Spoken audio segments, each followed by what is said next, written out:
bienvenidos. Esto es Diálogo Abierto en simultáneo por Nacional. Carla, ¿cómo estás?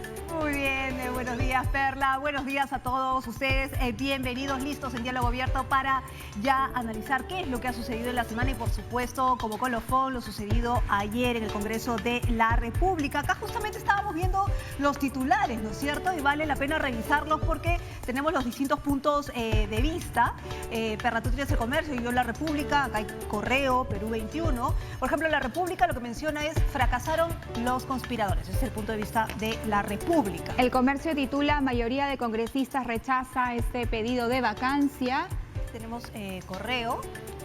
Acá Perú 21 dice: vence pero no convence, fracasa intento de vacancia presidencial. Y Correo titula: salvado pero magullado. Vizcarra se libra de ser vacado, pero bancadas exigen investigación y sanciones por audios. Esta votación, este pedido de vacancia tuvo 78 votos en contra, 15 abstenciones, 32 a favor. Solamente las bancadas de UPP y FREPAP y otros 4 disidentes respaldaron esta moción. Una jornada larguísima que se extendió por, me parece, más de 12 horas. En algún momento se habló sobre la posibilidad de posponer la votación de la vacancia. Imagínense esperar hasta el día lunes, algo que despertó las alertas porque era un tema sumamente importante y tenía que resolverse el día de ayer.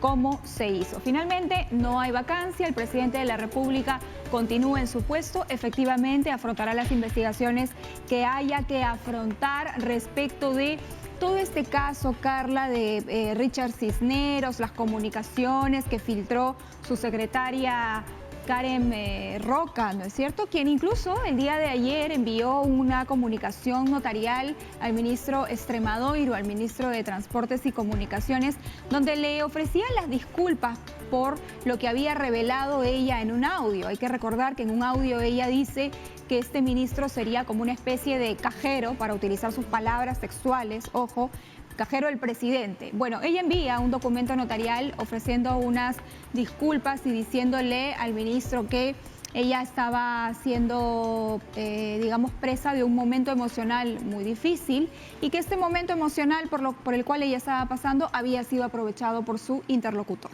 Pero otra de las cosas que mencionó y era importante es que se estaban dando interceptaciones telefónicas por parte de la Marina. Rápidamente la Marina salió a deslindar el tema, inclusive habló sobre una demanda. Pero bueno, vamos a hablar sobre esos temas, ¿no es cierto? Todo lo que ha sucedido el día de ayer con nuestro primer invitado. Él es José Carlos Requena, analista político, amigo de la casa también ya, porque siempre lo tenemos para conversar sobre estos temas. ¿Qué tal? Muy buenos días, bienvenido. Carla, buenos días, ¿cómo están? Perla, ¿qué tal? Bueno, el Congreso rechazó la vacancia presidencial y ya hemos leído los diarios, todos con distintos puntos de vista, por supuesto. Queremos conocer el tuyo, ¿cuál es tu análisis respecto a lo sucedido ayer en el Congreso? Bueno, mira, yo creo que ya desde el inicio de la jornada se tenía previsto que efectivamente esto no vaya a suceder. Creo que la presencia del mandatario le dio algo de sorpresa, sobre todo al inicio de la jornada, pero lo que vimos el resto del día fue básicamente una sucesión de alocuciones que lo que hicieron fue dudar que esta certeza de inicios del día, que no iba a pasar la vacancia, se pusiera en cuestión. Y de hecho yo no he visto a lo largo de la jornada un solo parlamentario que defienda, no digo la estabilidad, no digo el debido proceso, sino la figura del presidente. Y creo que uno de los saldos precisamente ese, un golpe reiterado al presidente. Es cierto que es momento ya de pasar la página. Yo discrepo de estas posiciones que han visto a lo largo de esta semana un complot o una conspiración, pero creo que es más bien hora de empezar a procurar algunos espacios de cooperación, ¿no? ¿Crees que no existió un intento por vacar al presidente con un objetivo detrás, un objetivo político detrás? Yo creo que si es que este existió fue muy limitado y no correspondió en ninguna manera, diría, a la presidencia del Congreso. Quizás la presidencia pudo haber sido jaloneada, pudo haber sido, si quieres, muy débil frente a las arremetidas de algún sector del Parlamento, pero no creo que haya sido una expectativa de todo el Parlamento. No creo que la torpe comunicación del señor Merino de la semana pasada haya sido parte de un acto de sedición o cosas como lo que se han querido decir. Yo creo que lo que ha pasado es que básicamente hemos visto a actores políticos con poca experiencia que han estado jugando con aspectos muy sensibles. Y eso lo vimos, de hecho, al final de la sesión de ayer, cuando todos esperábamos que se votara ya la vacancia y más bien se puso a votar otra cosa. Era algo claramente para los que veíamos el debate muy desconcertante, pero no descartemos que eso haya sido algún mensaje al Ejecutivo o algún mensaje a la opinión pública, ¿no? Justamente sobre eso. ¿Es en ese momento o minutos previos a ese momento cuando Merino pide un momento, un cuarto intermedio para que los partidos coordinen, se pongan de acuerdo, donde se comienza a hablar sobre la posibilidad de votar el lunes, ¿no es cierto? Porque, digamos, algunas bancadas necesitaban reflexionar, ¿no es cierto? Obviamente salió el Partido Morado inmediatamente diciendo que se estaba yendo en contra del reglamento. ¿Ese no fue un intento de alargar el tema de la votación para una posible negociación? Mira, yo creo que en realidad desde muy temprano ya, yo por lo menos desde inicios de la tarde, estaban los rumores de que querían votar hasta el lunes. No entendí bien el cálculo, pero quizás yo no veo qué coordinaciones hubieran sido necesarias, además, considerando que tanto Fuerza Popular como Alianza para el Progreso ya habían anunciado que iban a ganar el voto. No veo qué coordinaciones pudieron haberse dado en ese contexto.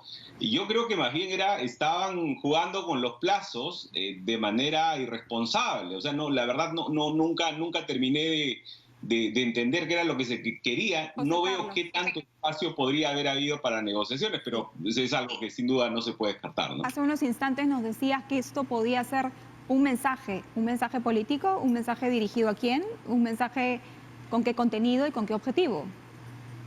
Yo pensaría un mensaje, entre otras, a la presión fuera del Parlamento, que venía precisamente con toda esta retórica de conspiración, con toda esta retórica digamos, de que esto era algo súper coordinado, y también un mensaje al Ejecutivo. Mira, hace 2 o 3 días se ha salvado a la ministra de Economía.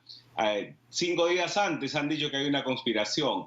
3 días después, o sea, lo que sale lo del señor Inchausti. Entonces, en esta semana han habido muchos enfrentamientos y de los pocos recursos que tiene el Parlamento está esto precisamente, el maniobrar de lo que el reglamento te dice. El reglamento te dice que se vota el mismo día de la sesión, pero en ocasiones previas hemos visto cómo estas consideraciones se han relajado en aras de algún acuerdo político. Por ejemplo, en el caso de la señora Jara, hace algunos años, cuando la salvaron cuando no alcanzaba los votos para la cuestión de confianza al inicio de su mandato, una votación de de viernes se extendió hasta el sábado o el lunes, mal no recuerdo, pero simplemente se había suspendido. O sea, ya en el pasado el Congreso ha utilizado estos recursos. Entonces, yo creo que el Congreso puede haber querido utilizar los pocos recursos que tiene, porque básicamente,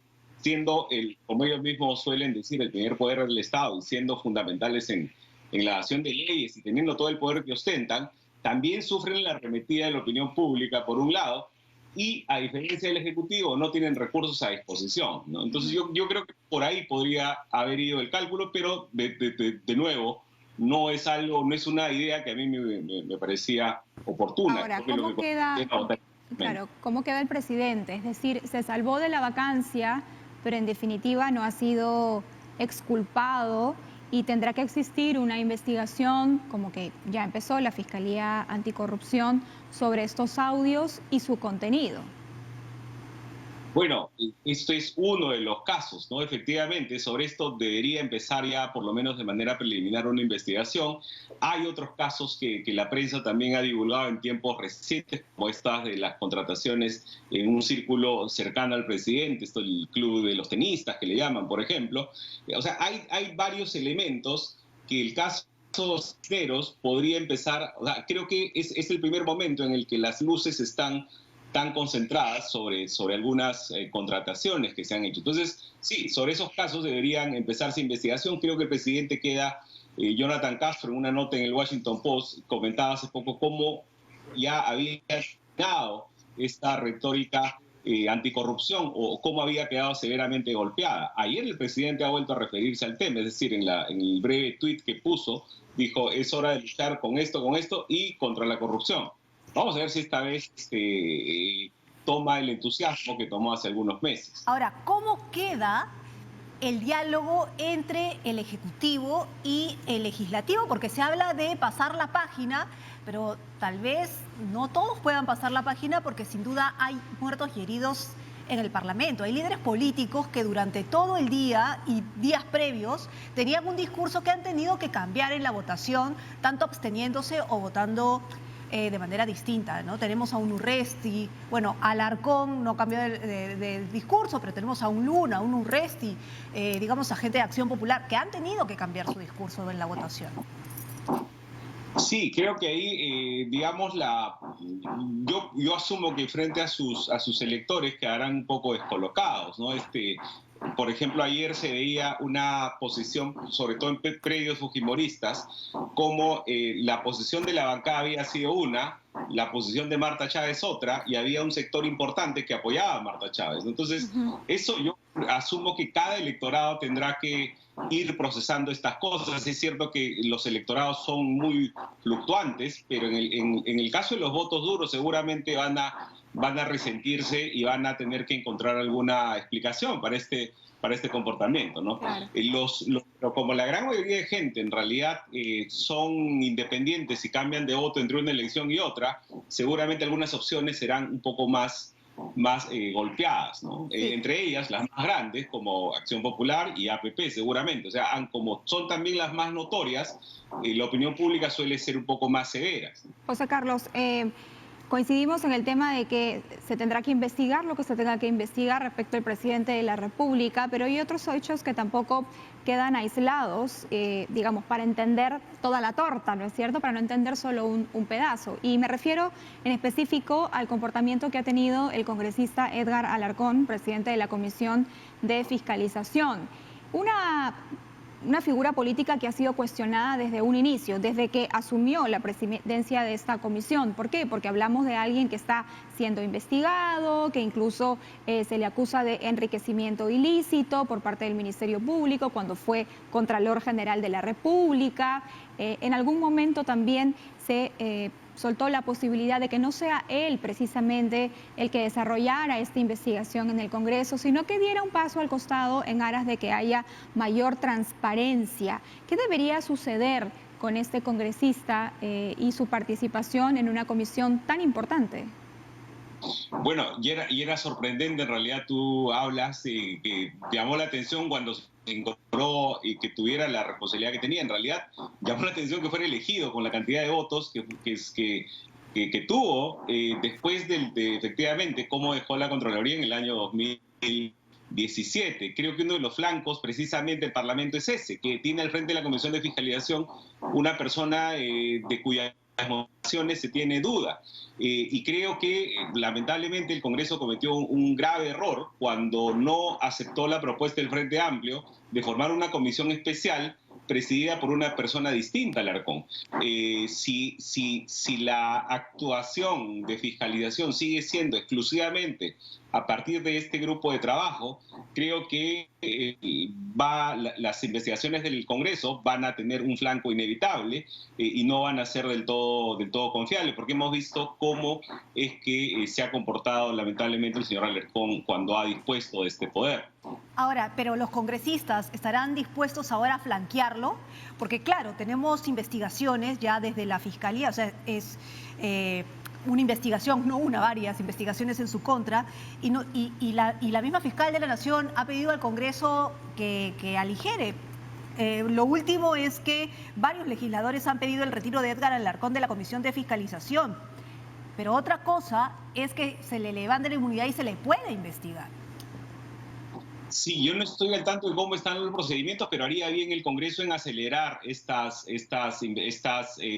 procedimientos para poder tener todas estas cosas absolutamente aclaradas, ¿no? Yo creo que el Congreso disuelto, una de las grandes críticas que se le hacía eran estas situaciones que ya la opinión pública lo percibía como un blindaje. Si este Congreso repite esas prácticas, pues va a ser visto como digamos, como parte del problema, ¿no? Yo creo que precisamente una de las debilidades es este tipo de comportamientos. Ojalá que lo superen para no estar en esta situación que creo que le hace daño al control político. Cuando uno habla de control de poderes, en realidad no es uno bueno o uno malo, pero si uno de ellos tiene... Tenemos un problema con la comunicación. Estamos conversando con José Carlos Requena, analista político. No sé si podemos mejorarla, seguramente sí. Analista político sobre todo lo que ha sucedido ayer en esta jornada larga en el Congreso de la República y todos los actores políticos que ha tenido, claro, que tiene esta historia, ¿no? Ahora, José Carlos, ¿ya nos escuchas bien? Sí, yo lo escucho bien. Bueno, le decía que ojalá que el Congreso revise esta decisión y pueda encontrarse un modo de dar rápido procedimiento, rápido paso a las investigaciones sobre Alarcón y sobre todo los congresistas que estén pendientes. Ahora, otra de las cosas que sucedió ayer fue precisamente la aprobación de ese texto sustitutorio que forma parte de la reforma electoral, que es la ley de financiamiento de partidos políticos, que parecía que la estaban pateando y que finalmente llegaba el plazo y parecía que no la iban a aprobar y la aprobaron. Aún no sabemos si lo que han aprobado está bien o está mal. Para algunos es un avance, por lo menos. No era lo que se planteaba en un principio, pero es un avance. Bueno, sí, yo la verdad tampoco he revisado al detalle el dictamen. He visto un tuit de Martín Tanaka, miembro integrante de la Comisión de Alto Nivel, y efectivamente él tenía una posición más de es un avance, ¿no? Es algo, seguramente se podrá ir perfeccionando con el siguiente Congreso.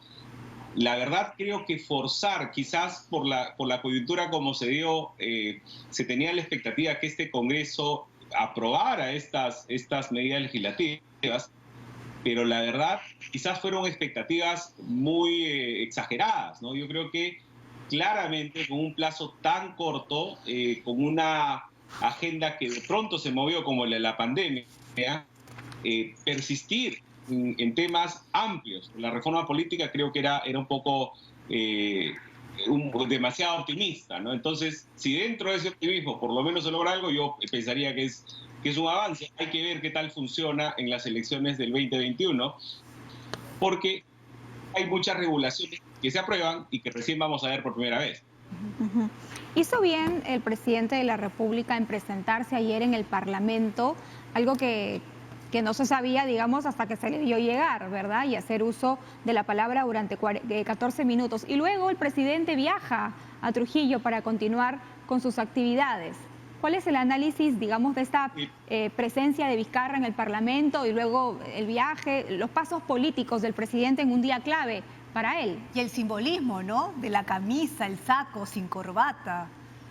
Que el congresista Urge encontró inapropiado. Y después vamos a hablar de los Shakiros también, por favor. Porque...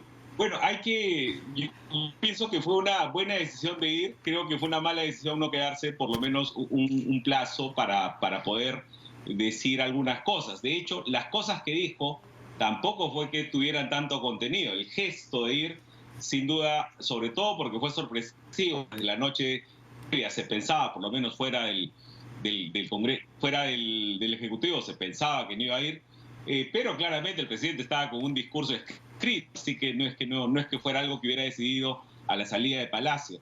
Entonces, pero igual el discurso que dio breve no tenía mucho contenido respecto a las respuestas, a las dudas que se ciernen. Y el mensaje del doctor Pereira, el abogado, creo que eran sobre todo, digamos, un enfoque jurídico más que una defensa política. Y luego creo, en parte yo diría que gran parte del modo como se expresaron muchos congresistas que luego votaron o absteniéndose o en contra de la vacancia, yo diría que podría haber sido envalentonado o podría haber sido acicateado o exacerbado por esta presencia un poco como era como alguien sacándole la lengua y yéndose, ¿no? Más o menos. Entonces, creo que en el balance, siendo un gesto positivo, fue insuficiente. Ahora, justo para hacer el puente ya, para ir al otro invitado, es el tema de la incapacidad moral. parece ser un gran problema, ¿no? La utilización de ese término para, de alguna manera, intentar vacar a un presidente. En los últimos años lo hemos utilizado, no sé si en los últimos años o en la última etapa, lo hemos utilizado demasiado. Y si está bien o debe ir madurando o cambiando esa figura, o fijada específicamente. Sí, ahí si tu siguiente invitado es un constitucionalista, pues él sabrá responder mejor, pero desde el punto de vista, por lo menos de un observador de la política, lo que yo entiendo que hay dos posiciones. Una que quiere que esta descripción o este concepto sea lo más amplio y laxo posible. Eso incluye o eso se basa en la idea de que los políticos deben ser actores responsables. Lamentablemente no es lo que hemos visto en los últimos 3, 4 años. De hecho, cuando el Congreso previo se instaló, desde que se instaló, ya se había instalado esta idea de vacancia, ¿no? Ya se hablaba con más ligereza de la vacancia. Y desde el 2016 se ha activado 3 veces, si es que consideramos la segunda de Kuczynski, que al final no se llegó a votar, pero el proceso ya estaba activado, solo 3 meses después de haberse dado el primero, el de diciembre del 17, por el que Kuczynski se había salvado. Entonces, sí, quizás sea, por un lado, necesaria algunas limitaciones o algo menos subjetivo, pero por otro lado también sea necesario acudir a la responsabilidad de los políticos y que no presionen el botón rojo con tanta facilidad, ¿no? Yo creo que parte de la laxitud se basa en eso, en la responsabilidad de los políticos, y no creo, en este caso en particular, quizás se activó muy pronto. Solo lo que se tenía era un audio y estaba una investigación en curso. Debía procederse más y si es que se encontraba alguna causal, pero la verdad también me pareció un recurso activado de manera ligera, recurso constitucional, creo que legítimo, lo que fuera, pero activado de manera irresponsable. Bien, José Carlos. Muchas gracias. José Carlos Requena, analista político, por conversar esta mañana con nosotras sobre todo lo que ha sido este remesón político, ¿no?, que terminó finalmente ayer con no vacar al presidente de la República. Gracias. Y vamos a darle pase a nuestra siguiente entrevistada. Ella es Fabiana Orihuela, abogada de Perspectiva Constitucional, justamente para hablar de incapacidad moral y de esta demanda competencial que fue presentada ante el Tribunal Constitucional y que deberá ser resuelta en, esperemos, el más breve plazo. Bienvenida, doctora, gracias por estar con nosotras. ¿Qué tal? Buenos días.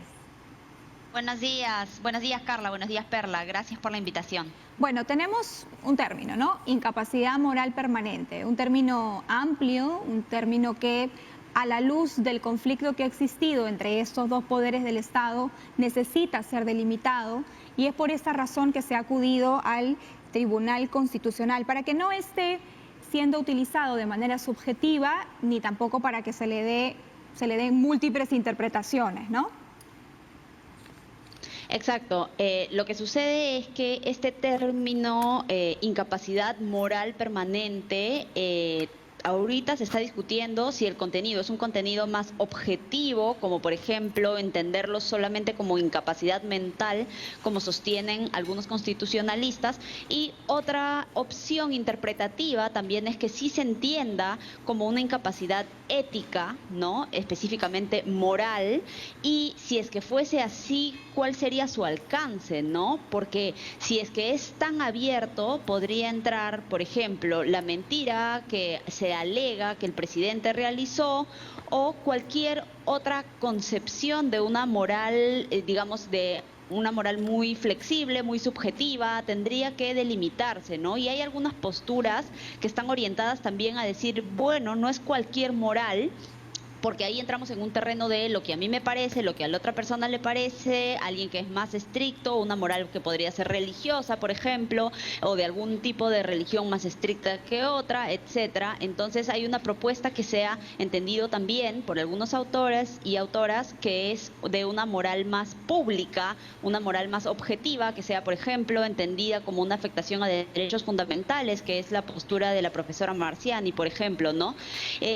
Pero claro, como están estas opciones en discusión, no hay una delimitación actual de cómo se pueda usar. El Tribunal Constitucional nunca se ha pronunciado por el contenido de este concepto. Si bien en el 2003 hay un fallo respecto a la incapacidad moral permanente, solamente se reconduce a los votos para vacar por esa causal. Es decir, el tribunal en ese momento solamente analizó que la votación era inferior a votaciones, por ejemplo, para censurar ministros, ¿no? Entonces, el tribunal decía, ¿cómo es posible que para censurar ministros se requiera más votos que para vacar por incapacidad moral a un presidente o una presidenta? Pero el caso es que no se pronunciaron por el contenido y eso es lo que se busca ahora con la demanda competencial. Al menos una delimitación, que se entienda cuál es la naturaleza. ¿Es acaso solo política? ¿Es acaso jurídica? ¿Es moral? ¿Es una sanción? Yo considero que no es una sanción, pero quienes consideran que sí es una sanción, por ejemplo, dicen que entonces la conducta tiene que estar tipificada en una ley, es decir, que se exprese específicamente cuáles serían estos supuestos, ¿no? Entonces, ahí hay varias opciones interpretativas, todas con muchos argumentos, ¿no? Doctora Orihuela, ¿cuál sería su propuesta? Porque ayer lo que hemos escuchado en el Congreso de la República como, digamos, defensa por parte del abogado, ha sido bien interesante, no ha sido política, ¿no es cierto? Ha sido más bien más tirada a las leyes, digámoslo así, y además ha dicho, sí, ustedes están argumentando que puede ser una incapacidad moral, pero ojo, también hay otros artículos que pueden ser tomados en cuenta, pero si es que se prueba con sentencia, si es que esos delitos existen, no por supuestos. Entonces, como que un poco abrió la cancha también, ¿no? Y porque todo esto se encuentra en una fase inicial, ¿no? En una investigación que recién ha comenzado. Entonces, hay elementos, sí, elementos que deben ser investigados, pero en una fase inicial, con esos elementos que todavía están en investigación, ¿se puede sacar un presidente? Yo concuerdo con que no se puede sacar un presidente cuando estamos ante alegaciones que todavía no han sido probadas, incluso si estuviéramos hablando de alegaciones no jurídicas, sino también morales. No, si es que no has probado algo, si es que no está demostrado, entonces tú no puedes imputar ninguna consecuencia, ni siquiera si estamos hablando de algo que no sea una sanción, sino cualquier tipo de restricción a una figura, sea la figura del presidente, a la atribución, etcétera, bajo hechos no probados. Esto sí me parece importante, que es distinto también hechos probados a la exigencia de una condena, porque yo sí quisiera diferenciar los supuestos, porque hay dos causales de vacancia que son más o menos, están relacionadas, ¿no? Una que es esta, que es la permanente incapacidad moral, tampoco es cualquier incapacidad moral, sino que tiene que ser permanente, esto eleva la exigencia, la rigurosidad para entender el término, y otra es la causal que es que puede ser vacado luego de ser condenado por uno de los 4 delitos que están previstos en el 117. Entonces, claro, yo entiendo que el abogado del presidente hizo mención a este artículo 117 y a la causal también prevista en el 113, que es cuando te pueden vacar cuando te condenan por uno de estos delitos, no cuando estás investigado, sino cuando ya te han condenado, es decir, ya se ha probado y determinado tu culpabilidad en un proceso y has recurrido todas las instancias y esto ya se terminó y tú eres culpable. Ok, pero esta causal es diferente a la causal de incapacidad moral permanente, porque si es que estamos pidiendo también que sea lo mismo, que haya una condena, entonces mejor remitámonos simplemente a la causal que establece que cuando eres condenado por uno de estos delitos te vacan, pero no, es una causal distinta, entonces tampoco hay que confundir eso. Lo que sí creo que es importante y que fue importante también que lo diga el abogado del presidente, es que hay que entender el contexto, la Constitución entendida como un todo armónico, que es un principio de interpretación constitucional. ¿Esto qué quiere decir? No hay que interpretar los artículos de forma aislada. Entonces, si en el 117 nos dicen que solamente el presidente puede ser procesado y condenado por 4 delitos y en una causal de vacancia solo puede ser vacado por estos delitos, entonces tiene que haber un símil para la incapacidad moral permanente, un símil de gravedad. Si es que estamos diciendo que no va a ser por cualquier delito, si el presidente roba, si el presidente, cualquier otro delito que se les ocurra, ¿no? No puede ser procesado. Entonces, la incapacidad moral tampoco tendría que ser por cualquier afectación moral, ¿no? Claro. Ahora, sí, dígame. Tendrá que ser muy fino, ¿no? Muy estudiado y muy fino el planteamiento del Tribunal Constitucional, porque por un lado está lo que estamos enfocando y por supuesto la inmunidad presidencial, pero también por otro lado existe este procedimiento parlamentario que es vacar a un presidente por incapacidad moral. ¿Cómo lograr un equilibrio de tal manera que no se afecte ni uno ni otro, que no se le quite tampoco esa facultad al legislativo? Exacto, bien lo has dicho, ese también es otro principio de interpretación. Justo ayer el abogado lo citaba y es algo que el tribunal usa en el día a día, es la interpretación de cómo balancear atribuciones, principios, derechos para que tratar de no anular ninguno y tratar de sacar lo mejor de cada uno. Entonces, en este caso, para mantener la competencia, la atribución de vacar y que no es que se anula esta porque está reconocida en la Constitución, distinto es si queremos hablar de reformarla y eliminarlo, pero tal como está ahorita, existe, tienen esa atribución y pueden usarla. La cosa es que la usen siempre entendiendo de nuevo todo sistemáticamente, si es que no se puede entender que por una afectación, incluso entendiendo que esto podría ser interpretado como buscar si es que hay una afectación ética al cargo, ¿no? Como decía algunos autores, como García Chávarri que mencionaba, si es que hay una afectación a la dignidad de la función, ¿no? Que ya no puede ejercer más por lo que ha hecho la función. Imagínense, no sé, que el presidente violenta a su pareja, ¿no? O que el presidente ha matado a alguien y eso sale en televisión nacional. Entonces, claro, uno puede decir, entonces, estos no son delitos, por ejemplo, por los que puede ser procesado en el artículo 117, ¿no? Entonces, ahí podría calzar este artículo de incapacidad moral, es decir, es como una suerte de un por si acaso hay algo tan grave que no esté regulado en estos 4 artículos, que se los digo brevemente, es traición a la patria, impedimento de elecciones, disolver el Congreso por causales no previstas en la Constitución e impedir el funcionamiento del Congreso o de órganos electorales. Solamente por estos 4 delitos o infracciones a la Constitución es que el presidente puede ser acusado y procesado. Claro. Todo lo demás, ¿no? Homicidio, etcétera, no durante su mandato, ojo. Claro que cuando culmine su mandato sí puede ser procesado por cualquier otro delito. Pero entonces, si es que hubiese algo con una gravedad tal que digas, no puede ejercer más la presidencia, porque acuérdense que tiene que ser permanente, yo creo que está bien que se use eso en el Congreso con la máxima prudencia y entendido con la mayor gravedad posible. Doctora, y el tribunal ahí debería dar esos lineamientos. Y porque además, sabiendo cómo duran los procesos judiciales en el Perú, que son larguísimos, entonces, claro, no es este el caso, pero no quisiera nadie tener un presidente, pues, no sé, acusado de asesinato o una cosa así, que sea tan grave que no resista su permanencia en el cargo por lo cuestionado que está. Exactamente, entonces yo creo que este artículo podría ser entendido, ¿no? Como diciendo, bueno, en el 117 no nos hemos puesto todos los supuestos, hemos puesto los que hemos considerado más graves, pero si es que hay algo más que afecte tanto la presidencia, la función de la presidencia, porque esto no es para proteger a una persona, es para proteger la función. Entonces, si decimos, esta persona, por lo que ha hecho, no puede ser presidente, ya no tiene cómo sostenerse legítimamente en el cargo. Esto es un tema ya de legitimidad, ¿no? Y entendido siempre con la mayor gravedad y rigurosidad, y tampoco puede ser basado en alegaciones, y esto también es importante, sino que tiene que haber serias prueba en todo caso, ni siquiera serios indicios, sino prueba, por ejemplo, ante flagrancias, ¿no? Esto es lo que creo que como debe ser interpretado ahora, pero el tribunal va a tener que decidir y dar los lineamientos, porque también hay la opción que muchos señalan, que es esta interpretación que dice hay que entenderlo solo como incapacidad mental, porque estamos hablando de causales objetivas e incluso lo moral tampoco es objetivo. Yo ahí discrepo, pero el tribunal va a tener que zanjar esta discusión. Doctora, cuando el Congreso dice que no se le puede quitar ante este debate justamente, ¿no? Que no se le puede quitar el control político, ¿La vacancia o la moción o el pedido de vacancia es control político?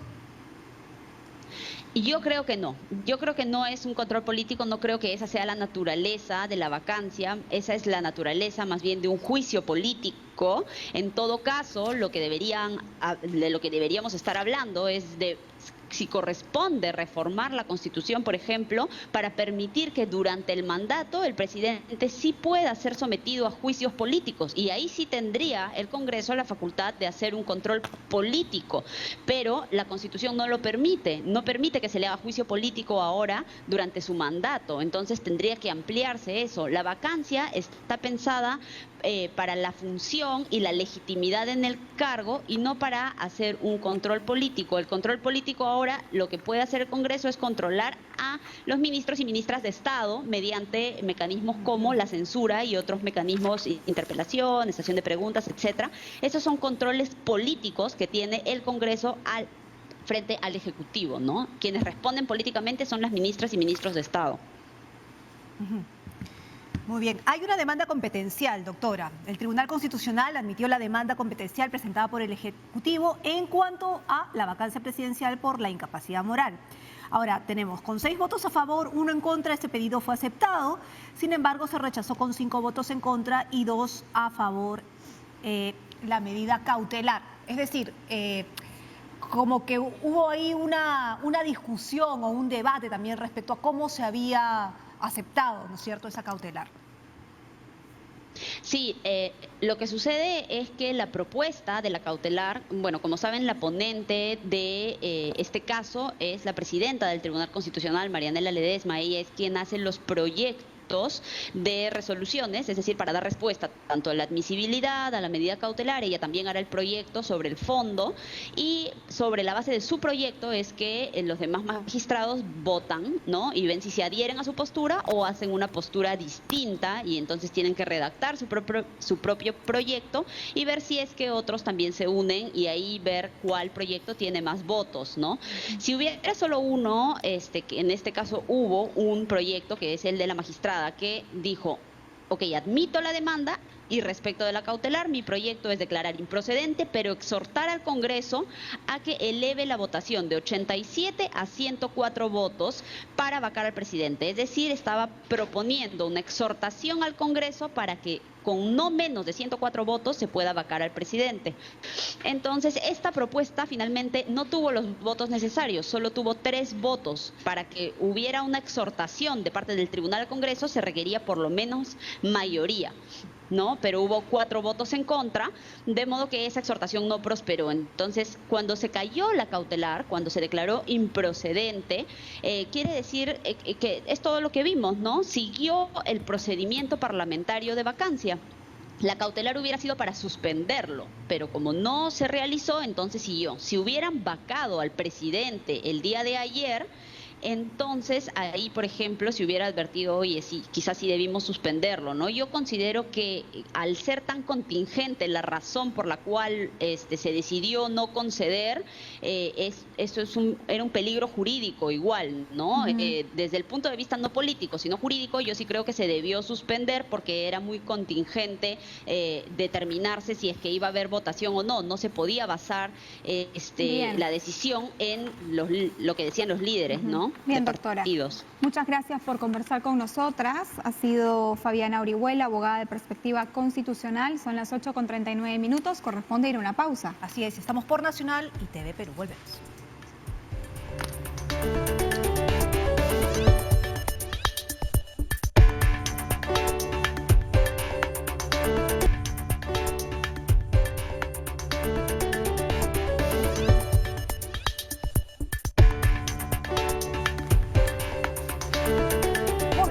Con diálogo abierto, y queríamos conversar con ustedes, bueno, en realidad recordar cómo fueron los votos ayer, ¿no es cierto?, en el Congreso de la República, eso como para hacer un marco antes de entrar a conversar de lleno ya con nuestro siguiente invitado, ¿no es cierto?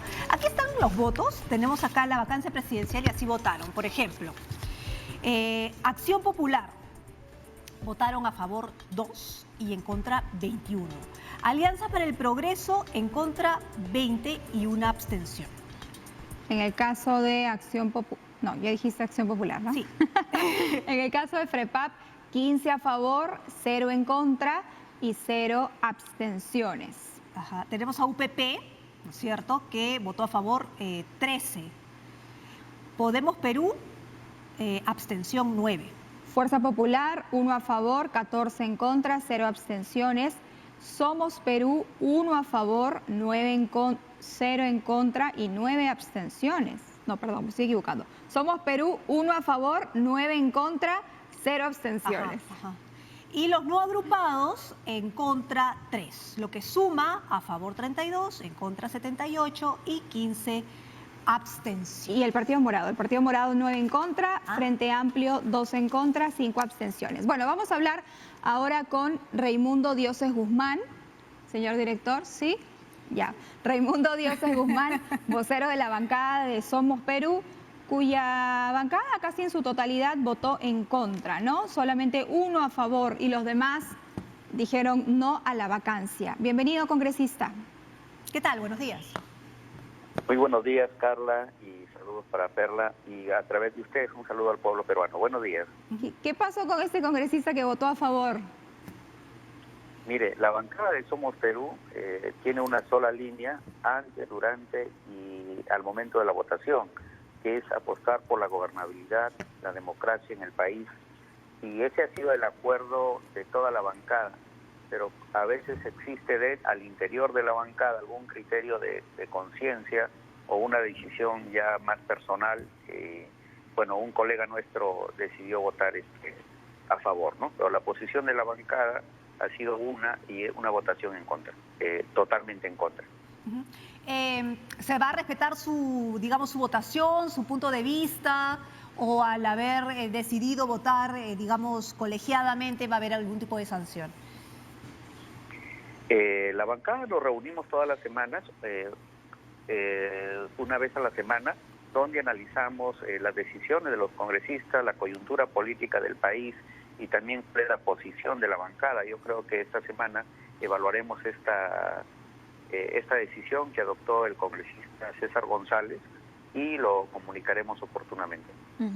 A ver, el presidente del Consejo de Ministros, Walter Martos, ayer, luego de conocerse la decisión del Congreso, ha invocado a darle vuelta a la página ya y concentrarse en trabajar juntos, entender puentes para este diálogo político. ¿Cómo van a ser estos puentes? Bueno, primero que coincidimos con el Premier en el sentido en que debemos voltear la página ya. Ha sido una crisis política de interpelaciones, censuras y mociones de vacancia, que el día de ayer creo que hemos llegado al punto culminante con la votación en contra por mayoría de la vacancia presidencial. Y ahora debemos centrarnos en la agenda que los 32 millones de peruanos están esperando tanto del Ejecutivo como del Legislativo, que es luchar contra el COVID-19, reactivar la economía, generar puestos de trabajo y tomar decisiones que realmente beneficien a las grandes mayorías de nuestro Perú. Yo creo que el mejor puente de comunicación son los consensos y priorizar la agenda que los peruanos están exigiendo.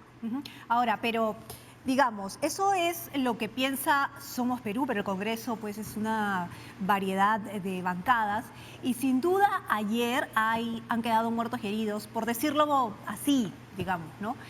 Hay congresistas y líderes de bancadas que han tenido que recular y cambiar sus votos, retroceder, digamos, y algunos inclusive han tenido que abstenerse a pesar de que durante todo el día y días previos su discurso era otro. ¿Ellos se van a quedar tranquilos? Sobre todo lo digo por Edgar Alarcón, que inclusive ayer dijo de que no sabía que tenía procesos en su contra, ¿no? Algunos congresistas han pedido que se le retire de la Comisión de Fiscalización por las denuncias de corrupción. ¿Somos Perú está dentro de ese paquete? Somos Perú en este aspecto tiene un camino transparente a lo largo de su historia y una lucha frontal contra la corrupción. En ese sentido, consideramos que hay que diferenciar lo que son las instituciones del Estado y las responsabilidades individuales. En ese aspecto, por ejemplo, nosotros consideramos que se debe respetar la institucionalidad del Parlamento Nacional y de sus comisiones. Y en ese aspecto, frente a lo que sucedió en el país, y como lo hemos señalado en el Parlamento, el Ministerio Público y el mismo Congreso de la República deben profundizar las investigaciones. Y lo mismo sucede al interior del Parlamento Nacional. Sí, pero si me permite, congresista, si me permite, la fiscal de la Nación, o sea, digamos, el señor Alarcón tiene varias denuncias que no pueden avanzar por la inmunidad parlamentaria que tiene. Entonces, ¿qué parte, en esa parte, cuál es la responsabilidad de los mismos congresistas? ¿Lo van a flanquear o no? Como vocero de Somos Perú, yo puedo hablar por las responsabilidades que asumimos y también, por supuesto, analizar la coyuntura en general. Somos Perú ha levantado todas las reformas electorales. Por ejemplo, hemos votado a favor de lo que es la paridad, la alternancia y paridad. Hemos votado a favor ahora del financiamiento de partidos políticos. Presentamos 2 proyectos de ley contra la inmunidad parlamentaria. Lamentablemente en el debate hubo una tergiversación que hasta ahora no regresa para segunda votación. Y también hemos apostado por lo que significa la eliminación del voto preferencial. Pero también la democracia implica debate, implica diálogo, búsqueda de consenso, y en ese aspecto creo que este Parlamento Nacional ha hecho grandes avances en lo que son las reformas electorales. Pero no me ha respondido a lo que le he preguntado, congresista. Referente al señor Alarcón con las responsabilidades individuales, yo creo que eso, al igual que hemos señalado con el presidente de la República, también se deben dar. Si hay acusaciones constitucionales, es la Comisión de Constitución la que se debe manifestar, y si tiene denuncias, es el Ministerio Público el que debe integrar. Y si el Frente Amplio presenta alguna moción al respecto, como siempre hemos hecho, nosotros vamos a analizarlo y adoptar, previo análisis de la fundamentación y de las motivaciones de la moción, adoptar una decisión como bancada de Somos Perú. Ayer el Congreso de la República aprobó esta ley sobre el financiamiento de los partidos políticos, pero la aprobó con cambios.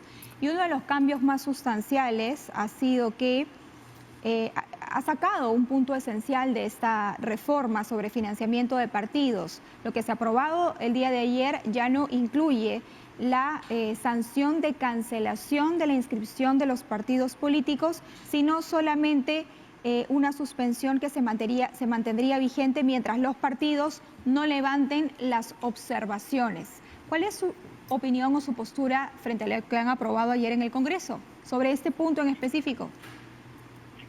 Sí,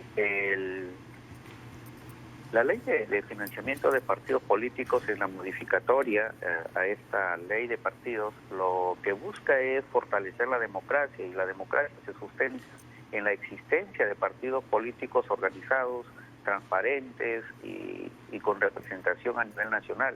En ese aspecto, buscar, por ejemplo, una penalización de quitar la inscripción y la suspensión definitiva de un partido por una multa, consideramos que eso no fortalece en sí el espíritu de la democracia en el país, que se tiene obviamente que sancionar, pero sin llegar a esos extremos. Eso fue el debate que hubo en el Parlamento Nacional, que si se busca fortalecer los partidos, entonces no vamos a tratar de que salgan de la esfera nacional, ¿no? Porque ya hay varios mecanismos por los cuales un partido deja de tener su inscripción, ¿no? Que es generalmente a través de la cantidad de votos que se obtiene en los procesos electorales. Su partido votó a favor de esto, ¿verdad? De que sea aprobado con este cambio.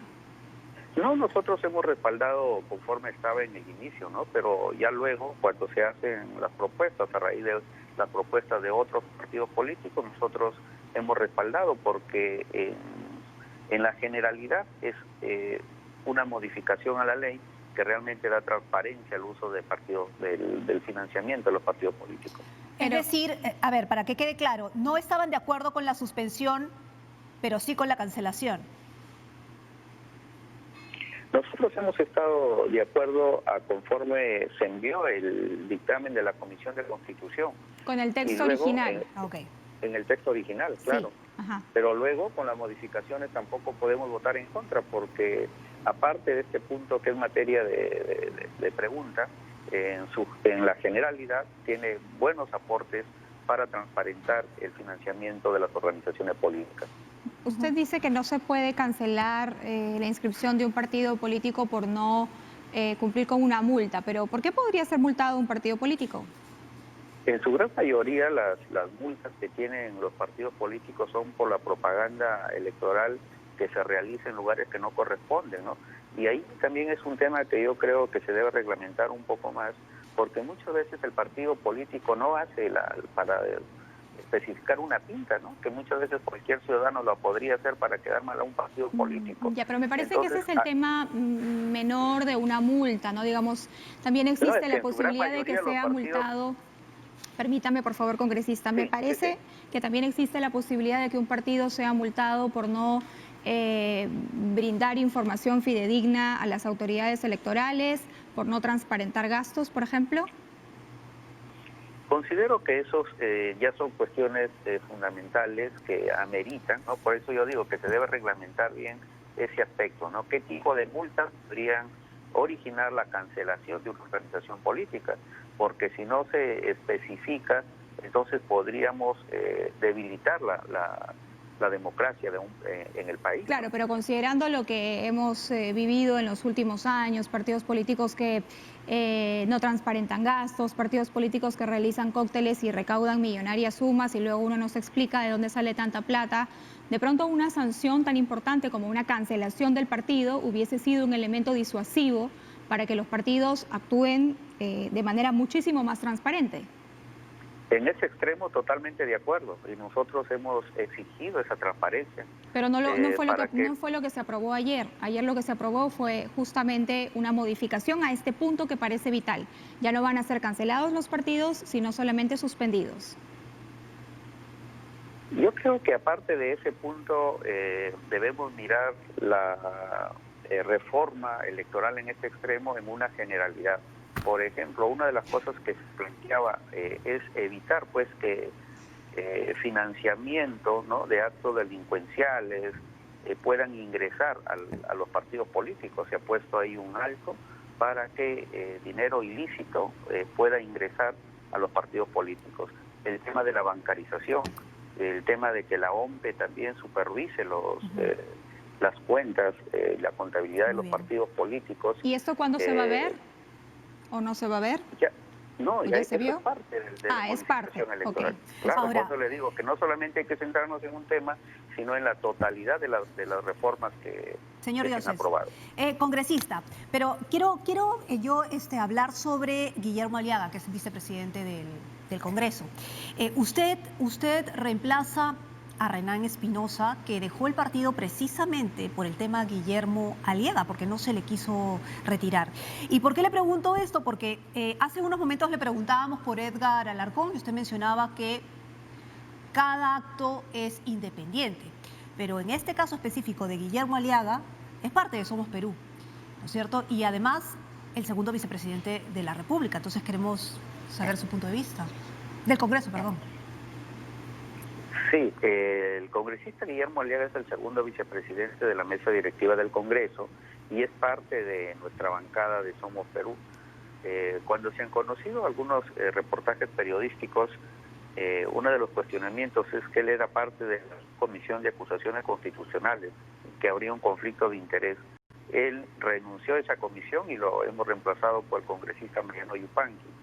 En cuanto a la cuestión ética, el partido decidió enviar el caso a la Comisión de Ética del partido, que es un órgano autónomo, y vamos a esperar el informe que emita el Comité de Ética al respecto, ¿no?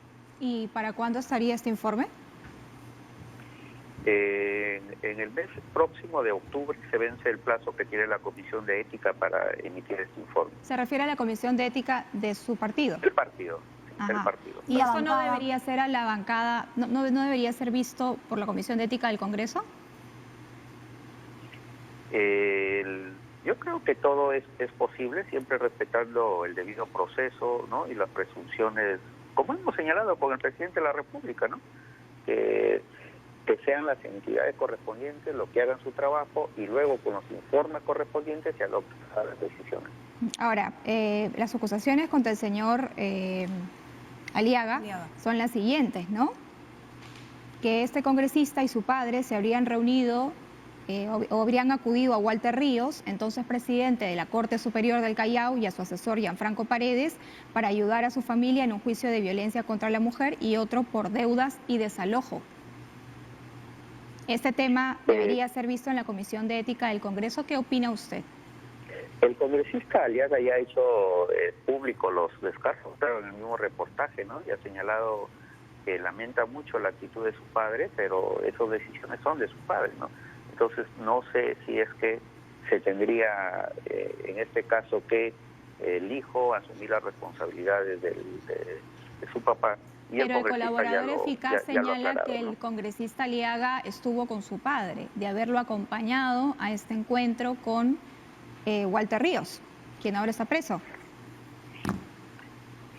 Reitero, ¿no? El congresista Aliaga ha dado las explicaciones, renunció a la subcomisión de acusaciones constitucionales, está en la comisión de ética del partido, y la bancada nos pronunciaremos cuando tengamos el informe del partido. ¿Por qué? Porque si es sancionado, pierde los derechos partidarios y con ello también la representación del partido en nuestra bancada, ¿no? Es decir, si un congresista del partido renuncia, inmediatamente es sustituido en las comisiones o en los cargos que representa del partido. Por ello es que vamos a esperar este informe, que para nosotros lo consideramos muy importante para adoptar una decisión en la bancada. Claro, pero ¿por qué le preguntamos y hacemos hincapié? Porque Renan Espinosa renunció a la bancada precisamente por este tema, porque era un tema ético, porque era un tema en investigación. Fíjense, el tema, como hemos debatido muchísimo esto del presidente de la República, el tema de lo que es incapacidad moral o las cuestiones éticas, realmente es un tema que debería reglamentarse un poco más en la toma de decisiones, porque si no se respeta el debido proceso, si no entonces estamos cayendo en arbitrariedades, ¿no? Claro, pero estamos hablando de un presidente de la República con una moción de vacancia en medio de una pandemia. Su pertinencia sobre este tema involucraba no solo a la propia figura presidencial, esto va más allá de la figura presidencial, que debe ser investigado y debe ser procesado si así lo determinan las autoridades, pero no en este momento. De eso es la vacancia, eso es un elemento, permítame por favor, ese es un elemento. El otro elemento es el comportamiento de un congresista que también está siendo acusado de elementos graves. ¿Usted considera que lo que ha pasado con el presidente abre un paraguas para otros funcionarios públicos? Es que tanto el presidente de la República, el congresista y el ciudadano de a pie, estimada, merecen el debido proceso. Es decir, a todos se les puede acusar y juzgar, pero siempre respetando sus derechos de defensa y el debido procedimiento que corresponde en la instancia que corresponde. Entonces, en ese aspecto no podemos ser flexibles en un caso, y porque es el presidente y porque es un ciudadano, no se le va a respetar. Pero por eso le estamos preguntando, ¿no? Y en el caso ¿cuál del es la decisión Aliaga, de su bancada? Por eso que le estoy indicando, la bancada ha decidido respetar el debido procedimiento partidario, y el procedimiento partidario es que toma una decisión, es el Comité de Ética del partido. Okay, y vamos a esperar ese informe final de la Comisión de Ética, la bancada nos reunimos y adoptamos la decisión. Muy bien. Muchas gracias al vocero de la bancada de Somos Perú, al congresista Raimundo Dioses Guzmán, por participar esta mañana en Diálogo Abierto. 9 de la mañana con 1 minuto, pausa y regresamos en simultáneo por Nacional también.